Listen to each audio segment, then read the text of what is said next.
Vielen Dank an euch alle nochmal. Herzlich willkommen nochmal Ricardo Patiño, Außenminister von Ecuador.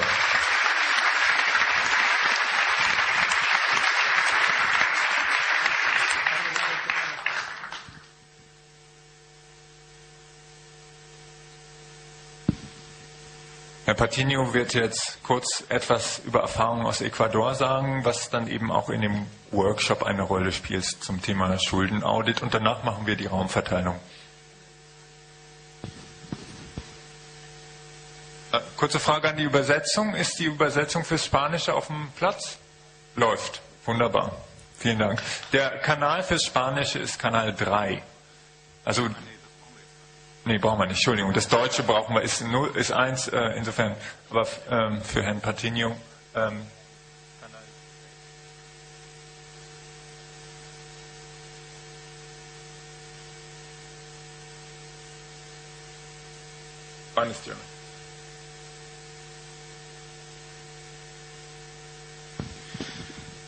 Bien, buenas tardes con todos y con todas. Nos alegra mucho compartir con ustedes esta mesa. Conocemos la experiencia de ATAC, hemos trabajado muy cercanamente con amigos como Eric Toussaint, juntos en la reivindicación de la deuda externa en nuestros países. Y quiero hacer una breve exposición. ¿Cuántos minutos tengo?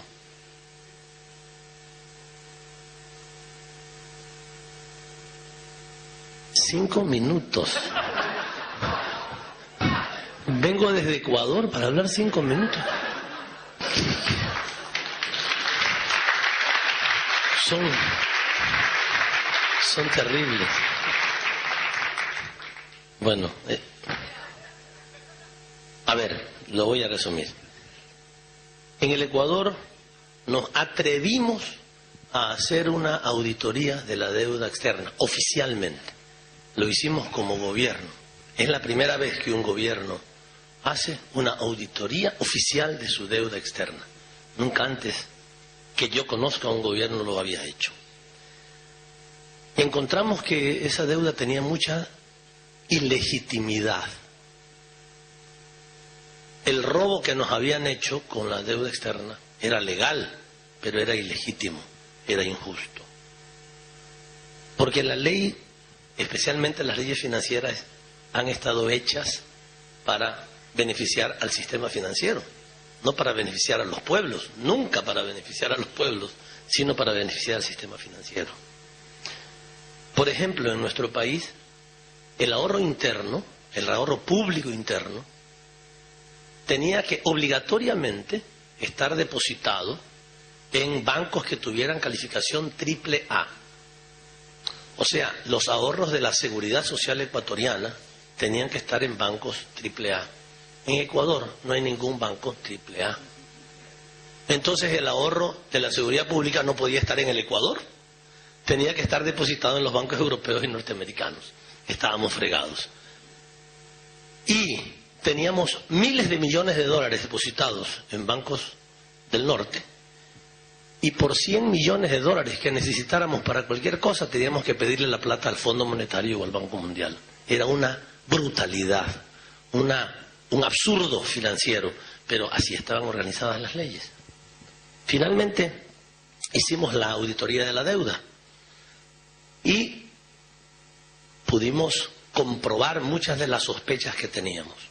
Uno, el fuerte endeudamiento en nuestro país comenzó en la década de los 70 con la dictadura militar. Ya, grandes sospechas de deuda odiosa, por supuesto. Segundo, muy buena parte de la deuda había sido deuda privada que después se estatizó en los 80, en el 81, 82, en el año 81, 82, deuda del sector privado, el Estado la asumió y la convirtió en deuda privada. En vez de hacer quebrar a las empresas que tenían que haber quebrado, o en vez de que hubieran quebrado los bancos que prestaron esa plata en forma irresponsable, no juiciosa, el Estado asumió la deuda y después todos los ecuatorianos fuimos renegociando esa deuda desde 1982 hasta el año 2008, que nosotros hicimos ya un cambio importante. Ese es un segundo elemento. Los intereses con los que inicialmente se contrataron los créditos en la década de los 70 y 80 eran del 2 y del 4%. Cuando suben los intereses en el 82, 83, 84, esas deudas tenían que pagarse hasta el 21% de tasa de interés, que en el mercado norteamericano era el 14%, pero como nosotros éramos riesgosos, entonces a nosotros nos cobraban el 21% de tasa de interés. O sea, liquidaron todos los proyectos que había en nuestro país. Por supuesto, un proyecto que se inicia con una tasa del 4%, piensen ustedes, cualquier negocio que después le pasan la tasa al 20%, no puede ser rentable. Y muchos proyectos públicos se derrumbaron totalmente con esas nuevas tasas de interés. Pero con esto, este fue el anzuelo para un sinfín de renegociaciones que se produjeron, algunas de ellas con el nombre de ministros de finanzas norteamericanos. Yo por eso envidio no ser ministro de finanzas de Estados Unidos, porque cuando uno es ministro de finanzas, los planes de Estados Unidos, los planes llevan el nombre de uno. Por ejemplo, el plan Brady, por Brady, que fue ministro de finanzas de Estados Unidos. Y no se aprovechó en todos los procesos de renegociación, no se aprovechó lo que el mercado permitía. El mercado había disminuido el valor de la deuda ecuatoriana al 25%, al 30%. Y sin embargo, en las renegociaciones, eso no era aprovechado por nuestros gobiernos, que eran cómplices del sistema financiero internacional. Intervino el Fondo Monetario y el Banco Mundial, distrayendo lo que dicen sus estatutos, y nos obligaron, nos forzaron a renegociar en favor de la banca internacional, dando recursos para eso, a pesar de que sus estatutos no se los permiten, e imponiéndoles condicionalidades a nuestro país que, por supuesto, afectaban su crecimiento económico y su desarrollo, afectaron nuestro ambiente, etcétera. No me podré detener en esto más tiempo. Pero una de las cosas terribles que se hizo en nuestro país fue que el Fondo Monetario Internacional forzó al gobierno del Ecuador en el año 2000 a que se dicte una ley por medio del cual el gobierno del Ecuador se prohibía aumentar el presupuesto en los próximos años indefinidamente más del 3.5%, que era más o menos el nivel de inflación que se esperaba. O sea, el Estado no podía invertir ni siquiera en salud, en seguridad, en educación, con excepción de en pago de la deuda. Solamente en pago de la deuda había absoluta libertad para gastar del Estado, del gobierno, pero no podía invertir en ninguna otra cosa. La sociedad entonces se descompuso socialmente y se detuvo económicamente. Como tuvimos esa auditoría, después de la auditoría el presidente Rafael Correa decidió suspender el pago de la deuda en el año 2008 y recompró, hizo un procedimiento que se llama la subasta inversa. Le dijo a los acreedores: esa deuda de ustedes es una deuda ilegítima. Nosotros como gobierno estamos dispuestos a reconocer máximo el 35% de ese valor. Tráiganos los papeles y se los compramos al 35% de valor. Esperábamos una demanda masiva de la banca internacional, que nos demandaran por todos lados. Nadie se atrevió a demandarnos. Ningún país, ningún banco. Y todos llevaron sus papeles y se los compramos. Con 900 millones de dólares compramos 3.000 millones de dólares de deuda.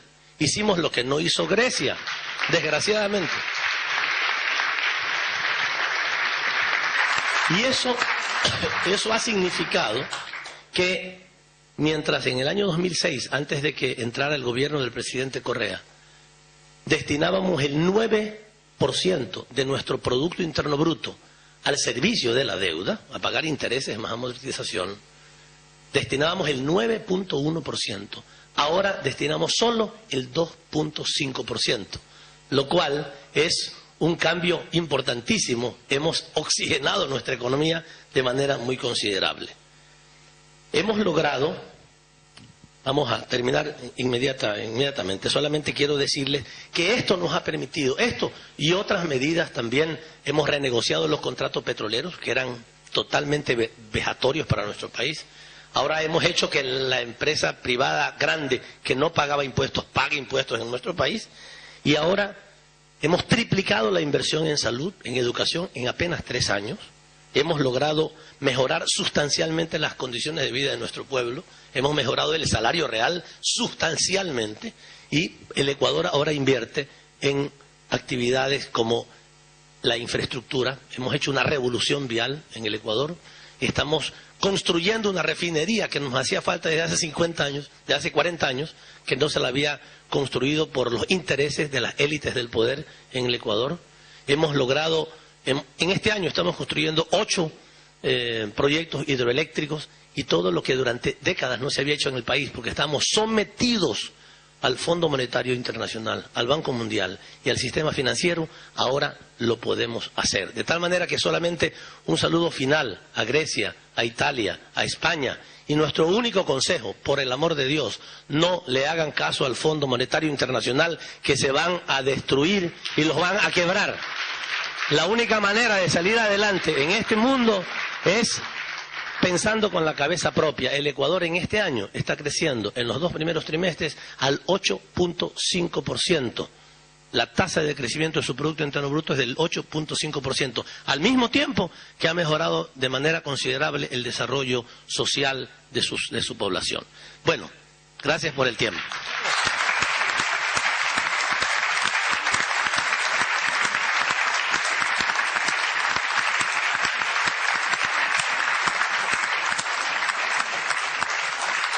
Einen ganz herzlichen Dank, Ricardo Patiño, Außenminister von Ecuador, für dieses positive Beispiel. Eine andere Welt ist möglich. Es können Dinge verändert werden. Und hier in Europa, denke ich, und auch in den USA und in anderen Ländern beginnen Menschen das auch zu tun.